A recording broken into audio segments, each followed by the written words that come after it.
Сәлем достар. Бүгін Оңай каналында салауатты өмір салты жайлы сөз қозғайтын боламыз. Қазіргі таңда бұл белгілі бір трендке, сәнге айнала бастады. Адамдар өз өмірлерін ретке келтіру үшін, әртүрлі проблемалардан арылу үшін осындай қадам жасай бастады. Бірақ та олардың көпшілігі бұл ойлардың соңына дейін жеткізе алмайды. Себебі қазіргі таңда салауатты өмір салты туралы көптеген ақпараттар және де салмақ жоғалту, сау болу, ұзақ өмір сүру үшін жасалатын сансыз кеңестер кез келген адамды шатастыруы мүмкін. Нәтижесінде адамдар салауатты өмір салтын ұстанады және қиындықтарға тап болып бұл ойларынан бас тартады. Тіпті дәрігерлердің айтуынша, салауатты өмір салтына көшуге тырысқандардың кем дегенде 3-2-сі алғашқы айларда бұл ойларынан бас тартады. Және олардың көпшілігі қайтадан тәуекелге баруға және өз денсаулығына қамқорлық жасауға да тырыспайды. Ал біз сіздерге бұл видеода салауатты өмір салтын ұстану барысында барынша тиімді нәтиже алу үшін қолданылатын 5 кеңес тәсіл береміз. Алғашқы кеңес: асықпаңыз. Салауатты өмір салтын ұстану нақты жоспарлауды талап етеді. Сіз кенеттен тырысып бірден бастағыңыз келсе, бірден жаман үйректен Дисней ханшайымына айнала алмайсыз.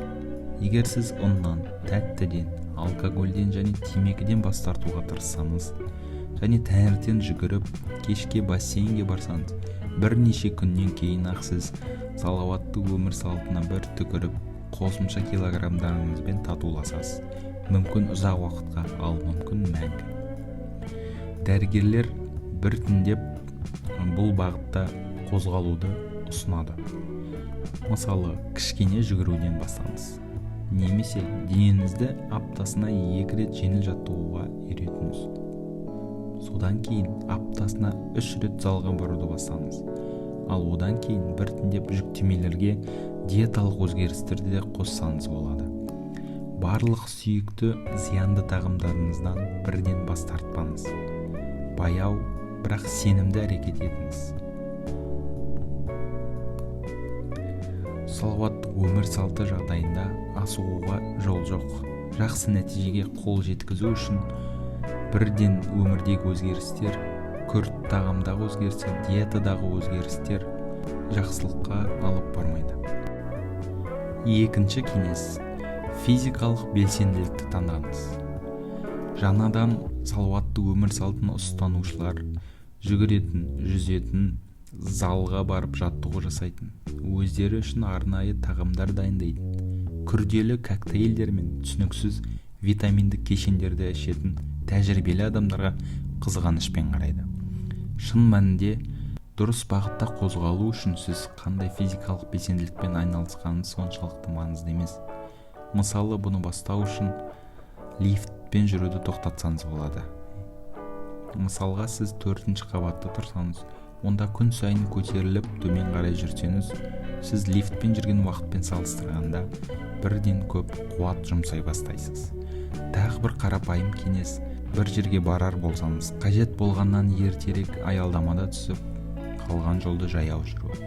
Бұл сапарды ұзартпайды, бірақ калорияларды жағуға мүмкіндік береді. Егер сізге велосипед ұнаса, аптасына кемінде 2 рет жүре бастаңыз.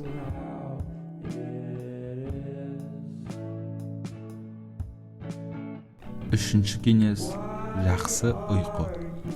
Қазіргі адамдардың көпшілігі ұйқының сапасына немқұрайлы қарайды.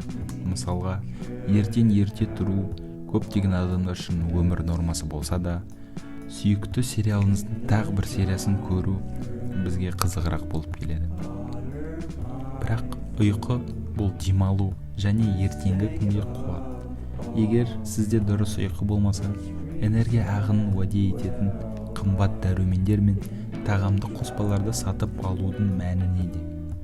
Күніне 10 сағат ұйықтаудың да қажеті жоқ. Керісінше, соңғы жылдары көптеген зерттеулер 8 сағаттық ұйқы туралы әдеттегі аңызды жоққа шығарып отыр.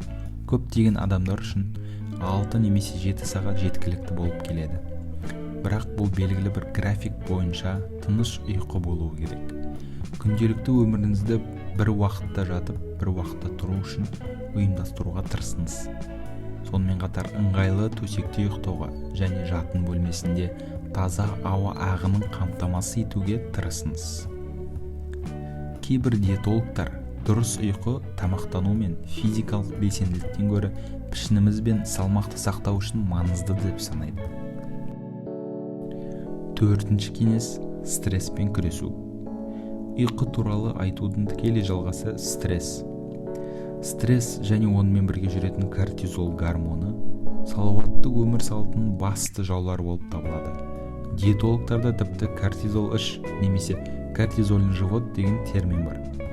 Ол стрессті басу арқылы артық салмақ алатын адамдарды сипаттау үшін қолданылады. Салауатты өмір салтын ұстану стресспен күресусіз мүмкін емес.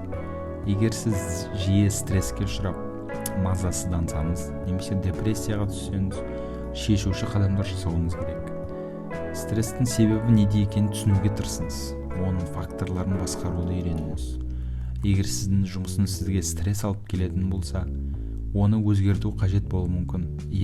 Оны жасау оңай емес, бірақ сіздің денсаулығыңыз маңызды. Өміріңізді өзгертудің жолын іздеңіз. Өйткені стресс біздің денсаулығымызға өте жағымсыз әсер алып келуі мүмкін. 5-ші кеңес – нақты мақсаттар қою.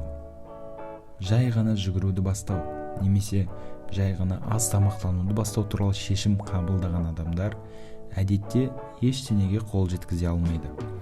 Бірақ бұл медициналық центрларды басыңыздан аяғыңызға дейін іліп қою дегенді білдірмейді. Өз мүмкіндіктеріңізді нақты бағалауға тырысыңыз және де сол арқылы бір айда бірнеше килограмм тастай бастаңыз. Сіз нақты мақсат қою арқылы өзіңіздің, мысалға, қан қысымын ретке келтіру немесе белгілі бір салмақ тастау деген мақсаттар арқылы, себебі алдағы уақытта сіз не істеп жатқаныңызды, не істемейтініңізді, күш-жігеріңіз жеткілікті ме, әлде көп күш салу керек пе, солардың барлығын түсіну оңай болады.